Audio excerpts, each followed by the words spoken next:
with some of the years that we've had, I don't think I could have held a job if I wanted to, like an outside job, because you get the phone call and you have to go pick somebody up. You have to make this appointment, that appointment. It's a full-time job at home.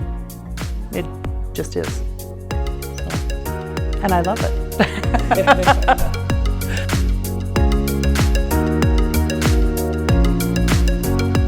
Hello everyone, and thank you for joining us again on our podcast series that continues to build our understanding of FASD through a variety of lenses. Today we are honored to be speaking with Martha, who will be sharing her experiences of raising children with and without fetal alcohol spectrum disorder. She has graciously invited us into her home and into her ongoing story of what life is like for her kids in our schools and classrooms, as well as at home. Thank you, Martha, for sitting down with PopFast and this opportunity to build our understanding from a parent's perspective. Now, would you mind starting us off by telling us a little bit about you and your children? Hi, I'm Martha, and I'm a mom of birth, adopted, and foster children. In total, at the moment, we have 13 in all. The oldest one's birth children, the oldest one is 37. Our youngest one at home right now is 1. Our children with FASD range in age from 12 to 25, and that's just what we do. Kids, so you have 6 that were adopted, and you have 3 that are currently with you that are preschool age. Can you tell me a little bit about these kids and what kind of like their strengths have been, and what makes you smile? What kind of like what stands out to you? Yep. I'll start with our oldest, and she's 25, and she has a sense of adventure, and she's very much a people pleaser, which is kind of a double-edged sword if you have FAS, because she's very trusting of people, and sometimes pleasing people means doing things that you shouldn't do. Her sense of adventure gets her into trouble because of she's impulsive and she wants to have fun, but sometimes it's not thought through safety-wise. So she's on her own right now in being helped with some mental health issues by an agency, and we're hoping for the best with her. Our second daughter we're quite proud of how she's coming along. She's 23. She's really had a lot of rough stuff from her teens on. She's got some anxiety issues, and school was really, really hard for her. Fitting in with friends. Sometimes our kids will do most anything just to have a friend, because it's not easy to make friends. And some of those friends aren't the best friends, and they will lead you astray. They'll encourage you to do things you really shouldn't. And she got into quite a bit of trouble with drugs and alcohol, that kind of thing. She's doing much better. Did you notice that going through as you were raising her, that ability to kind of link and predict outcomes was a challenge? On her, I don't know if I can say it was. Okay. Because it seems like at different times between her and her older sister, we'd say, I think so. This one's going to do better in life. And then a week or two later, we go, oh well, no, maybe not. And over the years, it's hard to predict. Circumstances come up, and they make their choices, and it's hard. They have the choice in that, obviously, and that can really take them one way or the other. Okay. Both of those girls were with us from the time they were 2 months old and not just over 2 years old. So we had them from very tiny. Yeah. But. And do you think that there are adequate supports out there for individuals with FASD when they graduate high school and that transitioning? For us, as these were our first kids graduating and needing supports, and maybe there is one out there, but there's not a roadmap that we saw that says, if you have this, you might qualify for yada, yada, yada, and this is how to go about it. This is what you'll need. These are some places to try. And I mean, there's pamphlets for different places, but having a child with FASD and having them graduate and not really knowing how to get help, where help might be, it was scary and it was hard, and then you get conflicting advice, even from people in agencies and whatnot, and it was really just kind of a quicksand trying to find your way through. And even through the school system, like when our kids were little, when these girls were in elementary school, we knew that they were behind. We knew that things were not where they should, and yet talking to the teacher, talking to the principal, everything was fine. Everything was fine. Everything was fine. And it was very frustrating. I got to where I wouldn't read their report cards because they meant nothing to me, because I knew it wasn't accurate. And finally, our oldest one changed schools by grading up. And within a month, her teacher called me and said, I've read her past reports and things, but they're not jiving to me. Can we get some testing done? Hallelujah. Yeah. Like somebody that took the time, or I really noticed that something wasn't okay. And so then we started to get a bit of help for that one. And because of that, I could go back to the elementary school and say, her sister needs help, and I want her tested. And we had our next child tested. But even through the school system, knowing what's available, how to go about getting it, and some people aren't very compliant at trying to help. Yeah, that's just that's what we've found. Yeah. Some people are awesome. The teacher that said, something's not jiving here. Thank you. Yeah. Because it made a huge difference. I know that can be kind of a tough conversation to have with parents when you're the teacher and all of a sudden, you're noticing something different. And then as a teacher, you're like, well, is this me? And if I come and have that conversation with a parent, are they going to think that, all their other teachers prior to them were doing a good job, and now you're coming to me and you're messing up, saying that, they're not at that level. And I think I love how you brought out there that you knew that they were not at the level that's being sent home in the report cards. Your kids. Just speaking to that report card and kind of getting that information, did you initiate that assessment piece? Like, did you know previously that your daughter might have a diagnosis of FASD or might have been prenatally exposed to alcohol? We knew from the get-go that they had been prenatally exposed. Okay. When they came to us, we knew that. We were very, we knew they had FAS before they were diagnosed. We just did. But yeah, the administrator at that time they were doing fine. And you know what? They weren't a behavior problem, which often if you have a behavior issue going on, you get attention. And, we've had some awesome teachers and awesome EAs. With our second born especially, she had EAs that were great.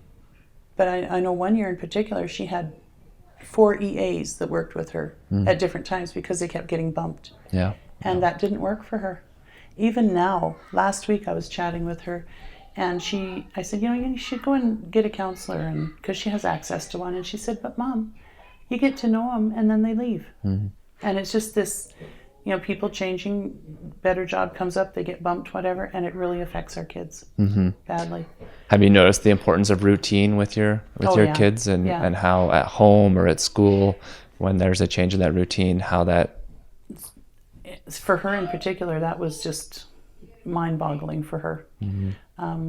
With her, our second one, we ended up we did all kinds of different school with her. She went to public school for some elementary. We did some homeschool. We did some partial homeschool distance ed.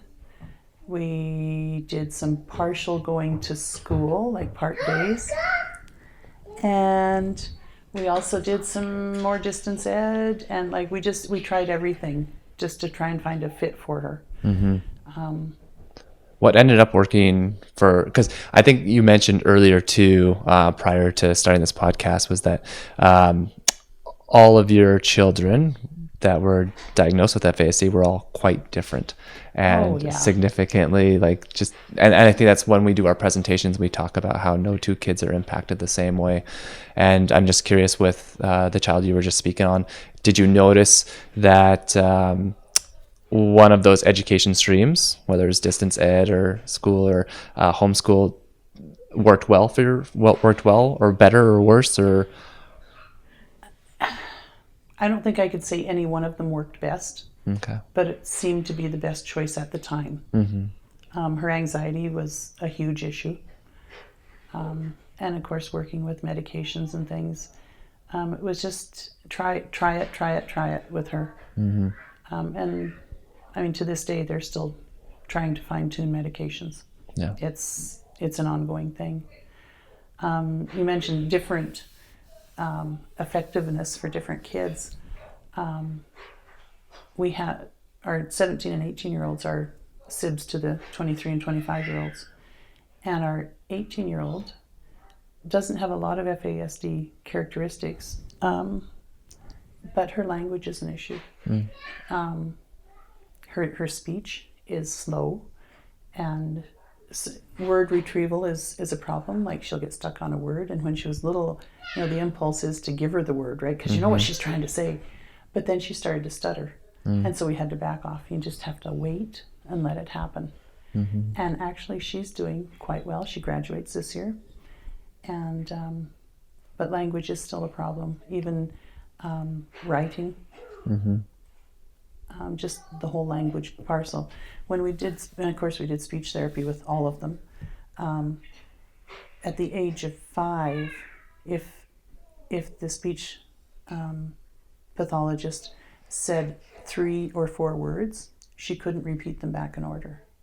Like, it was just, couldn't do it. So. And was that something that developed over time of just through different strategies of being able to recall different things, or is that still a struggle? No, that she's grown through, passed through that. Now it's more halting speech, and she's a real neat kid, and she's very aware of the impact it's had on her, and we talk about it. So, and we've talked about it with all the kids.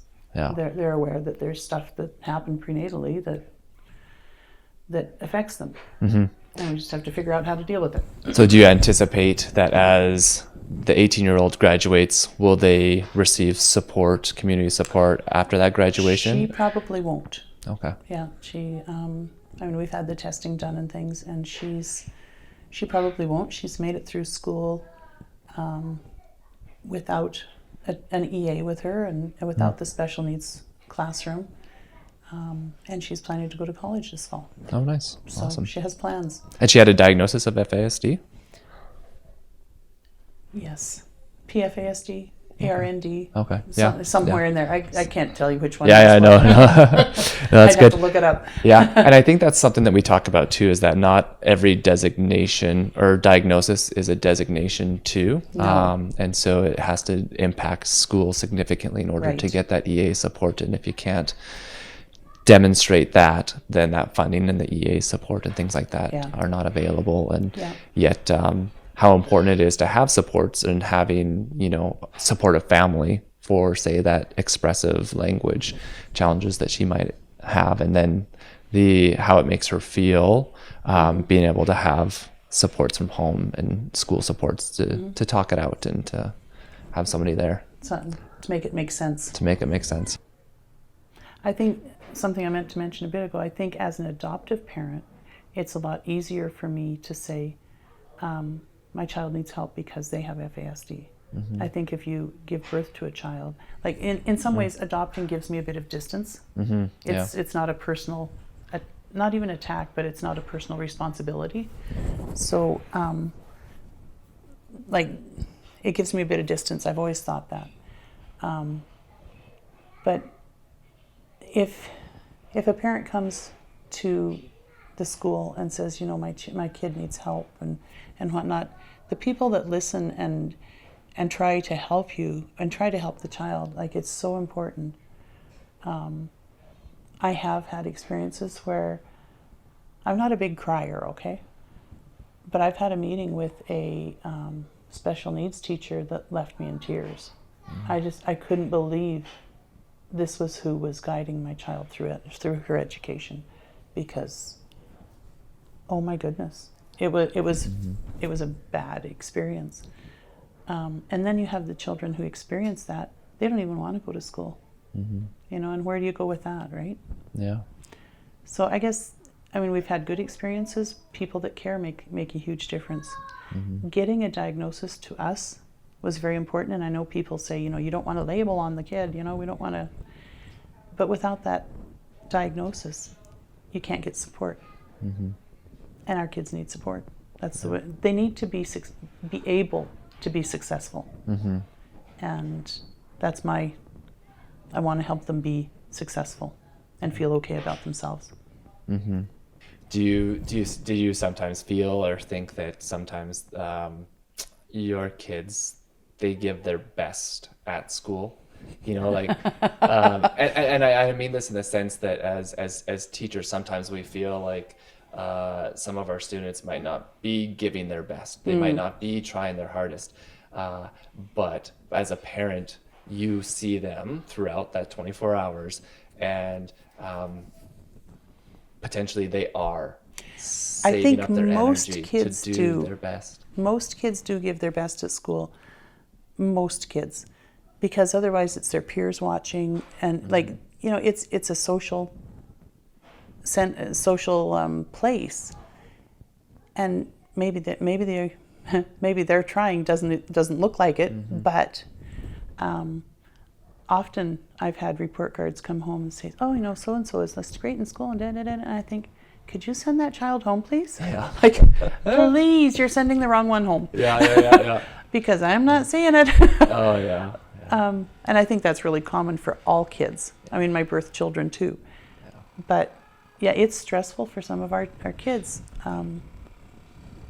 Just so much going on, so much to follow. Yeah. Trying to keep up. Yeah.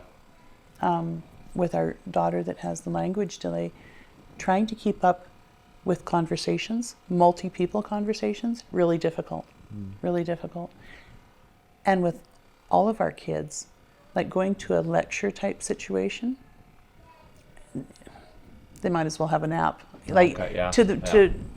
It's so hard to just pay attention to someone talking at the front. When there's nothing else going on, you're supposed to be listening, and it just bounces off. All the other stimulus is grabbing their attention. Yeah. And it's not grabbing them. Yeah.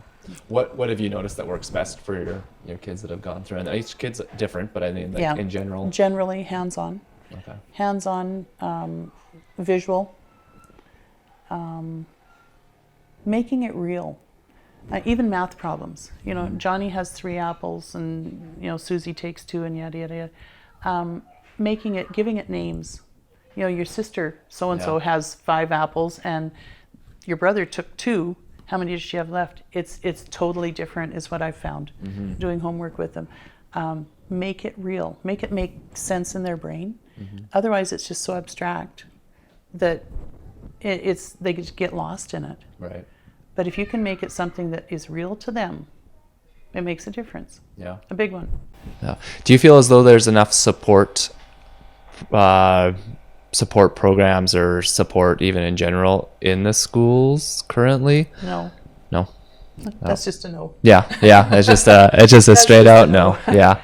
One of our sons just had a psych ed done last week, and he needs so much help, and I don't know how we're going to get it. I'm racking my brains going through his report, and it's very discouraging. I don't know how we're going to support him to get through school. He's a smart enough little guy, but his working memory and his ADHD just draw him down so far that school and classrooms are almost useless. Does that make sense? Yeah, it does. Yeah. Yeah. So what do we do now? Yeah. And he's also very social, and to do something like to draw him away from school and his friends and things isn't an option. Mm-hmm. Having him do school at home after he gets home from a day at school is also not an option. He's a lovely little guy. I don't know where we go with this. Mm-hmm. Yeah. No, I think that's a common concern, for all parents, and seeing that the funding that does come for individuals with a diagnosis of FASD, chronic health, that these kids that need more support, that doesn't match that. And then depending on the school and depending on the classrooms, how that support gets filtered out and divvied around to support these kids. I was just curious, do you ever worry that your kids, when they're in the school, that sometimes teachers might not see the disability, see the brain injury, and what they do see is the behavior? And that, do you ever worry that they might think that your child is making a choice to be disruptive, or making a choice to not do the work? You talk about the working memory. Do you ever worry that, because I know as an educator, it's not like any other disorder or disability, in the sense that it's an invisible disability. Right. And I would think that as a parent, knowing that in a busy classroom, and knowing that your little guy has a good heart, and it's something that teachers can't and administrators can't see. Yeah, they don't stand out at a glance. They don't stand out at a glance. So do you ever worry that it's mistaken, that behavior? I have to say, touch wood and all that, my kids haven't been much of a behavior problem. Okay. They're not the squeaky wheel, which in some ways being a squeaky wheel might be a better thing. Yeah. Because then they might get more attention if they have a behavior problem, right? We don't want to go there. No, we're not going to encourage that. So my kids tend to just shut down and doodle or fiddle around, and they're not disruptive. So I don't think I have quite the same, I don't see what you're seeing kind of, or because my kids haven't been unruly or loud or bugging other kids and that kind of thing typically.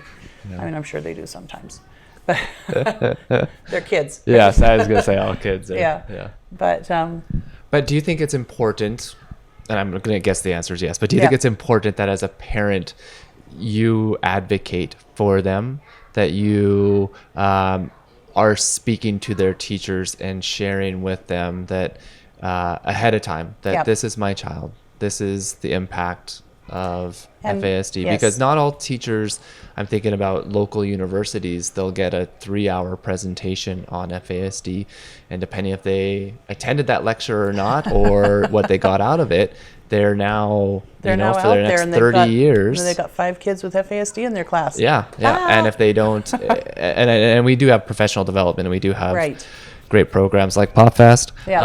Just joking. But we do have those supports there, but not all teachers take that. And so if they're not aware of it, they might think that doodling or that, kind of moving away from the situation, or that anxiety thing, is due to something else. Yeah, totally.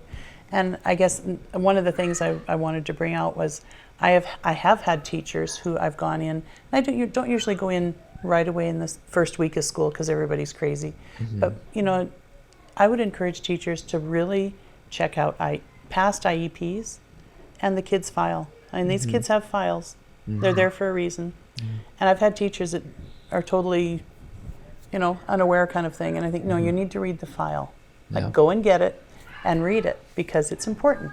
And I know they don't have a new IEP at that, September stage, but they have them from before. It gives you a good idea. And usually, I mean, my kids haven't changed schools, so they're known in their school. And we're usually involved in the process of deciding which teacher they get the next year, like what's the best fit, and there's usually nice. conversation about that.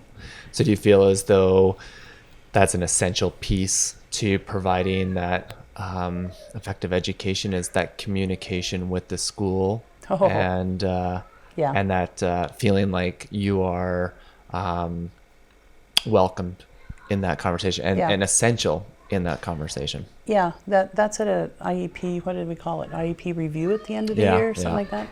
And it comes up, and usually they have an idea of where they'd like to go, and I sometimes don't know who the teachers are, which is, but they'll tell me what the qualities are that they're looking for. And, the balance of which one where shall we go here? Yeah. But they usually will check in with me and say, this is kind of where we're leaning. What do you think? And makes me feel needed.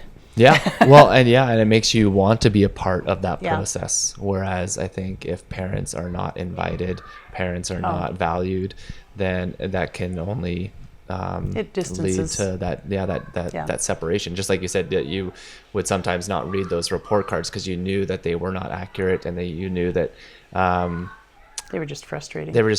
Yeah. And so we had a presentation, Miles Himmelreich, in November as well, and he spoke about the importance of with us, not without us, and how important that is. And when we talk about, we share this with our presentations too, of how important it is to take into account that child and giving them a voice within, especially that intermediate and high school, of what works for you, because as educators, we think we might know. We can plan your life. Yeah. But you have to buy in. But you have to buy in, and we might not even be planning it properly without your input, and then the parents and so IEPs, having the kid there once they attain a certain age. This is what we're trying to do, but they have to buy in, because if it doesn't work for where they want to go, what's the point? Yeah. So. Yeah, you mentioned reading the files. And I think there's a couple things there as a teacher of 12 years that I always found challenging. Is, like you said, the beginning of the year is just crazy busy, and you don't know who's going to be in your classroom entirely for sure until until the end of the week, that first week, and then you have a pretty good idea. And then you have that planning for 28 other students, complex students, dynamic students. Because I always tell the teachers, as long as you realize that mine is the most important, we'll get along great. Then we're good. Oh yeah, totally. Yeah. And mine's the one. Yeah. And you have so many students to take account for, and I think there is some hesitancy in some of those red files, which is our district, of when they're coming from CDBC, they're lengthy files. It's so important to read them, and that's what we talk about in our presentations, because there's so much valuable information there. And then there's the school psychologist report that has valuable information, but that process of time and mental capability, especially when you have a number of dynamic students in your classroom. But it's so important to do that. It's so important, because in those there's strategies. There's the neurodevelopmental domains that are impaired. So as a teacher, if you could jot down those notes that this child has working memory issues, and then you could remember that I need to use more visual aids. I need to slow it down. And the interesting thing about our kids that need, the visual aids and all these other steps, is those benefit the other kids too. Absolutely. Yeah. It's not like you're just doing it for one child. Yeah. Yeah. It benefits everyone. Yeah. So, instead of feeling like you're really messing with the teacher, it does benefit everyone. Yeah, for sure. We do the 8 keys. I don't know if you're familiar with those. Jan Letke and Deb Evanson. They presented upon the 8 keys: routine, structure, repetition, supervision, consistency. There's a few more. Okay. But I mean, and one thing and then the center one is relationships. And so these are skills, strategies to incorporate in all your instructions with individuals with FASD. However, they're all essential for all kids. Yes. Right? So you can't go wrong. But it's so important to slow down and consider and think about some of those, especially things like supervision and making sure that all individuals in your classroom understand what they're supposed to do, and you're providing those supports to help them do what you're asking them to do. Right. And each kid is so different, whether they have Oh. FASD or not. And Yeah. Yeah. They're so different. yeah. Believe me. So I think this has been just a wonderful conversation. I'm wondering if in our conversations and in these previous podcasts, we do a teacher thing, and it's called Okay. 2 stars and a wish. 2 stars and a wish. So from a parent's perspective, what are 2 things that you think are going well or have gone well? And then after that, a wish. So what do you wish? And maybe even your 3 kids that are hanging out here at your house playing, and they're going through the education system. What's your wish for them as they go through the system, or your wish for your kids that are currently in the system, or your kids that have graduated? So I know that's a lot. It's It a is. lot to think Yeah. about, but it's a teacher thing. 2 stars. So from a parent's Two things perspective, that are going well. 2 things that are going well, and 1 wish. 2 things that are going well. I know what my wish is. It's a long one. 2 things that are going well. Having staff that's willing to put in effort with the kids. Just teachers and EAs that are willing and trying. The other star? I guess the agencies that are supporting my older kids. Both of those boil down to people that care. And there's some incredible people out there. I'm kind of blown away. Just the efforts they make with my kids. Yeah, they all deserve gold stars.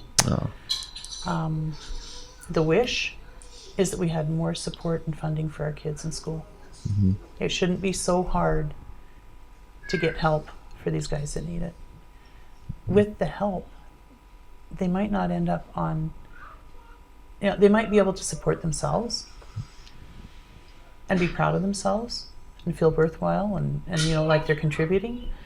And otherwise, it's I think so easy to just downhill. It's what's the point? And that often involves drugs and alcohol. So more funding, more support for schools. Do you feel as though there was enough funding as you went through school, outside of school, say with the Key Workers program that's designed to support families with children with FASD? I don't think you can ever have enough. I think one of the programs that was very helpful actually, and I don't know if it's even got the same name, was Navigators. Yes, and that's for after they After graduate. school, yeah. Graduate, yes, yeah. And they help you find what you need, Yeah. basically. And I think we need that in our school system, honestly. Yeah, at a younger age, yeah. For somebody to just help and say, have you tried this? Have you tried that? These are places you might look for help, for support, because especially the first time we went through it, it was just mind-boggling as like I don't know what to do. We did work with Pop FASD back a few years back, and actually one of our kids, because we'll go into this here for a second if you're okay. Yep. Oh yeah. Designation. We have four of our kids. 5 are designated through CDBC. When our 2 oldest girls were little, they were referred to Sunny Hill in Vancouver for evaluation, for assessment, and we were on a wait list. Wait. And in the meantime, we're struggling and trying to get people to realize there was an issue. And finally, we ended up with CDBC because that was started up here.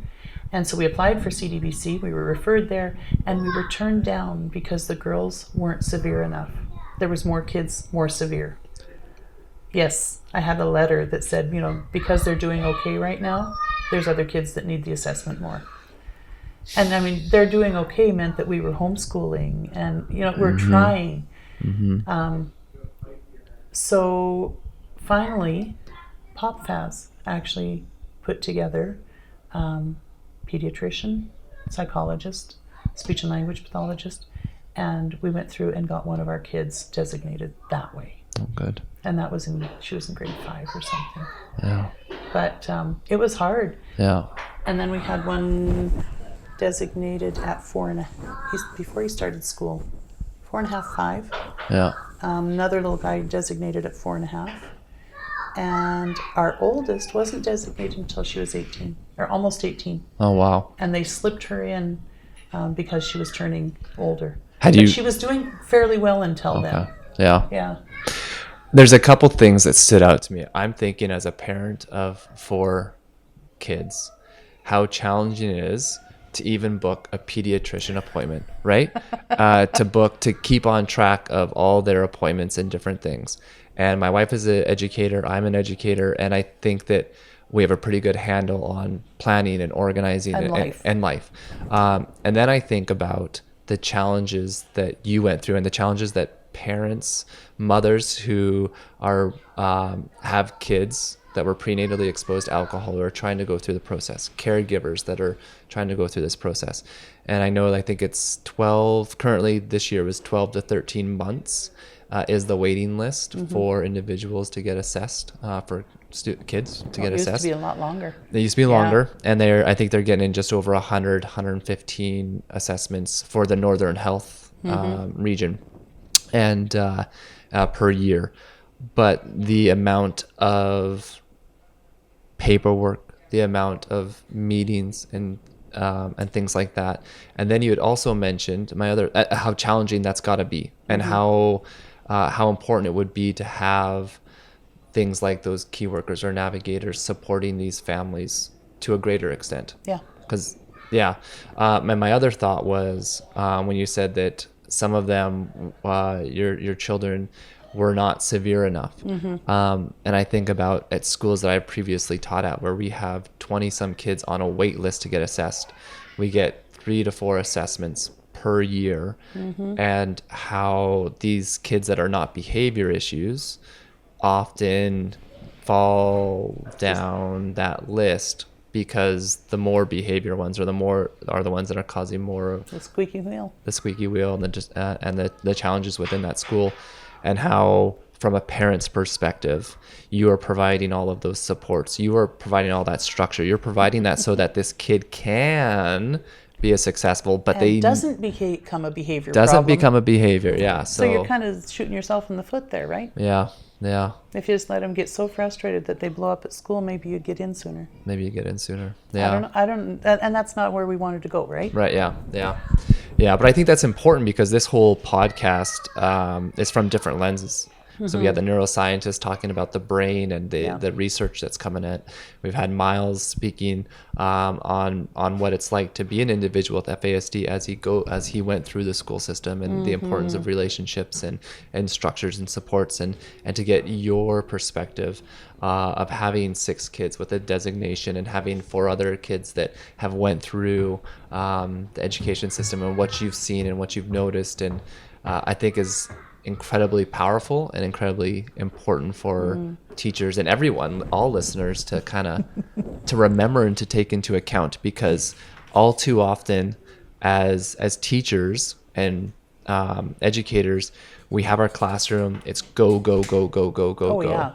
and it can be tough to slow down and to remember the strategies for each of these children, because they're all different, they're all complex, they're all dynamic, and to remember that each one of these kids have parents that care for them, have people that are just dropping them off at school, hoping they have the best day possible, hoping they can stay the whole day.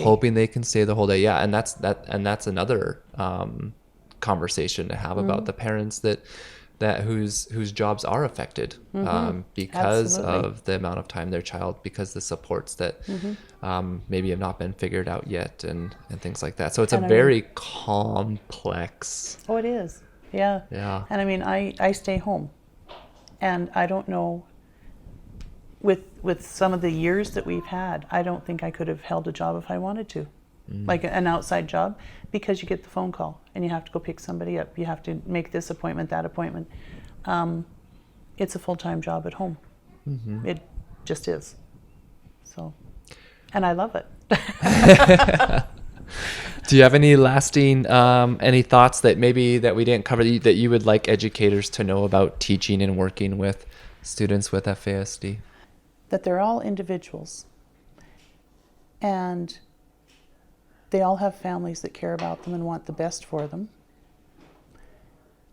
And they need somebody that cares enough to help them through the education system, whether you're a teacher or admin or an EA, you're important to them.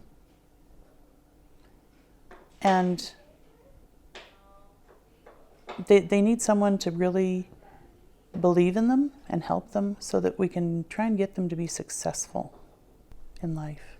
Absolutely well said. Well, thank you so much, Martha, for inviting PopFast into your home and sharing with us your experiences of raising 13 children with and without FASD. The intent of this podcast series is to provide a deeper understanding of the dynamics around supporting students with FASD. And today I truly, truly appreciated how honest and open and thoughtful you were as you shared from that parent's perspective. I should say here that just like the students we teach, parents' experiences and perspectives are going to be just as different. However, hearing your stories and responses, there are many important points that myself and possibly others can take away. For myself, I learned how each child has so many different strengths and challenges, and that those can change throughout their life. Also, the importance of being honest and open with parents when it comes to reporting and providing accurate feedback. Those can be difficult conversations, but they are so important. Also, that more support is needed to truly meet the needs of the kids. But some strategies that you have found to be effective are when teachers can make that learning hands-on, making it real to them and using visuals. Another important point that you made was that these students need people in the education system who really believe in them and help them along the way, regardless of their role. Whether it be admin, teacher, EA, they need those who care and support them. And finally, this conversation was so valuable as it opened my eyes to the experiences, strengths, and challenges that exist outside of school, which I think when we get a sense of the effort that these kids really put in, the daily challenges that they overcome just to be at school, that we as educators can become more patient, empathetic, and supportive to their needs in the classroom. So thank you so much, Martha, for bringing us this perspective and sharing with us today. Really appreciate it.